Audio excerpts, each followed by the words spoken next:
changing your life one story at a time. This is the Chicken Soup for the Soul podcast with Editor-in-Chief Amy Newmark.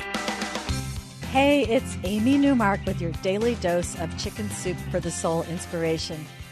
So I need to tell you something. I need to tell you what happened after I recorded my last batch of podcasts. On the day that I was recording them, which was December 28th, my mother was rushed to the hospital with internal bleeding.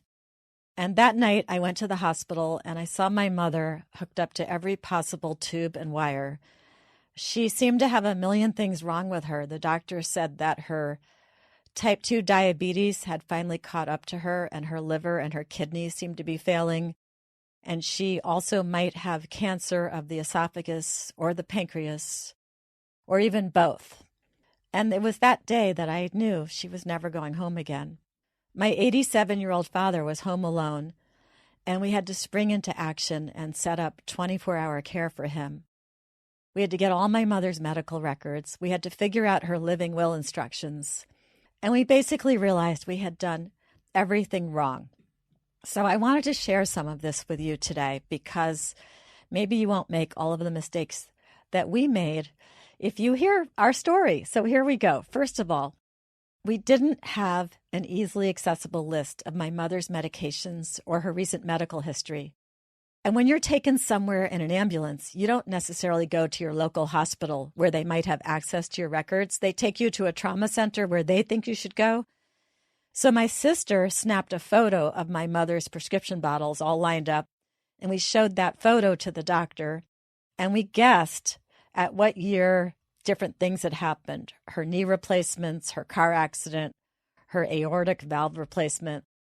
But now I know what you really should have in place is what I would call a grab-and-go document, something that lists all the medications, right down to whether the patient is up to date on her flu shot. I was actually shocked. This nurse kept badgering me on whether my mother had had her flu shot yet this winter. And I thought, my mother is dying and you want to know if she had a flu shot? But no matter how hard we tried, we couldn't get her doctor's office to fax over the records because it was the week between Christmas and New Year's and they weren't really working that week. So I wish we had had this grab-and-go document.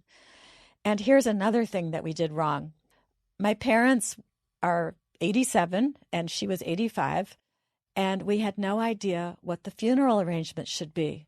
And we had no time to work on them because we were in the hospital nonstop for the next 6 days when she shocked us, and the doctors too, by suddenly dying.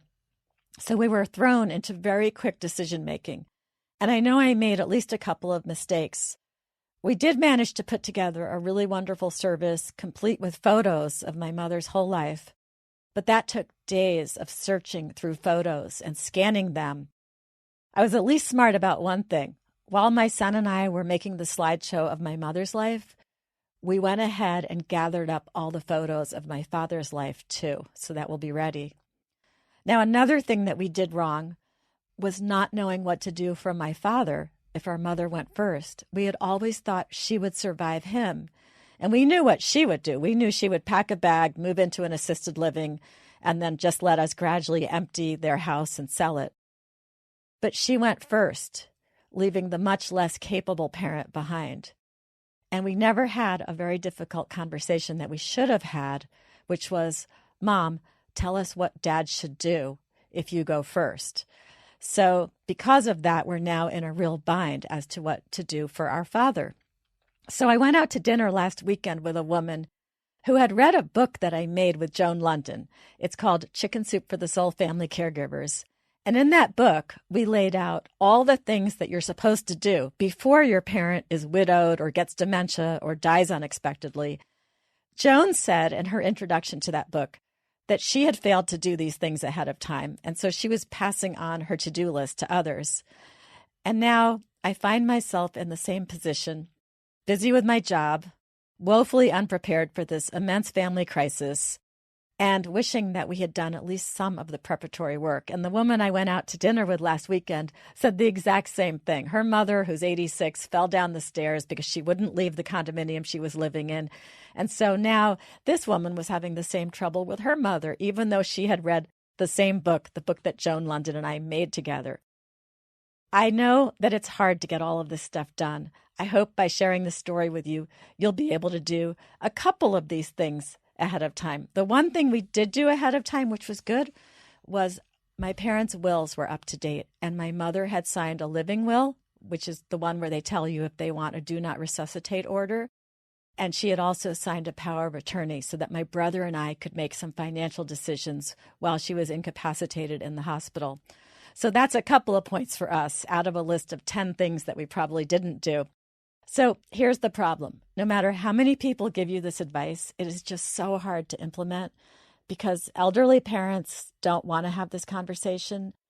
But even if you can get a couple of things done ahead of time, that will make your life better. So here's my suggested list, and maybe you can get a couple of these things done.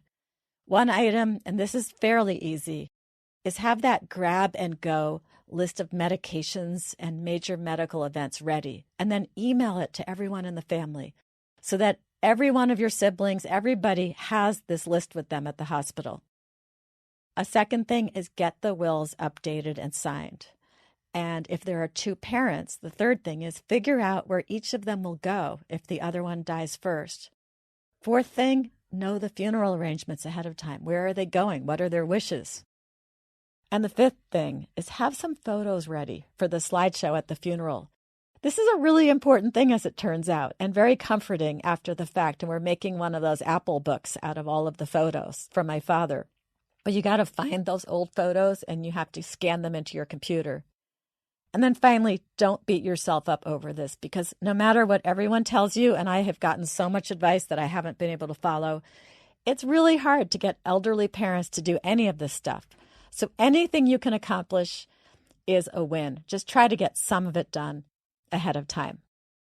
Now, tomorrow is Tip Tuesday, and we're going to talk about something fun, and that is married couples that are still alive. We're going to talk about putting the romance back into life ahead of Valentine's Day. I'm Amy Newmark. Thanks for joining me today.